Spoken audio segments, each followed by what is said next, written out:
Hello friends, మీరు ఎప్పుడైనా కోడిగుడ్డు మసాలా ఇడ్లీ తిన్నారా? అది మీరు చూడండి, అంకుల్ చాలా బాగా చేస్తున్నారు. ఇది ఎక్కడ అనుకున్నారో మన పట్టాపురంలోని మిలిటరీ క్యాంటీన్ ఆఫీస్ ఉంది చూడండి, ఆర్మీ క్యాంటీన్. దాని స్ట్రైట్గా వస్తే కుమారి టిఫిన్స్ ఈ ప్లేస్ చూడండి.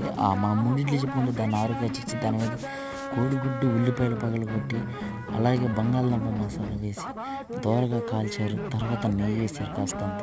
నెయ్యి మీద కారం వేయగానే కారం అతుక్కుపోయిందండి. అదైతే అక్కడ అలా వచ్చేసింది, ఏమనుకోకండి. అలా చెప్పానండి. అది కొంచెం చూడండి, బాగా దాన్ని తిప్పి ఒక సైడ్ బాగా రోస్ట్ అయ్యారంటారు. మళ్ళీ తర్వాత తిప్పి దాని మీద ఇంకొంచెం ఎగ్గేసి ఇంకో ఎగ్ వేసిన తర్వాత కూడా చాలా బాగుంది taste. Double egg masala idli, కోడిగుడ్డు మసాలా ఇడ్లీ. అది కూడా చూడండి, దాన్ని తిప్పేసి దాని మీద ఫుల్లీ లోడెడ్ నెయ్యి వేసేసి మనకి ప్లేట్లో పార్సిల్ చేసేసారు అనుకో. చాలా బాగుంది. మీరు కూడా ఒకసారి విజిట్ చేయండి ఎప్పుడైనా టైం దొరికితే. Okay, bye.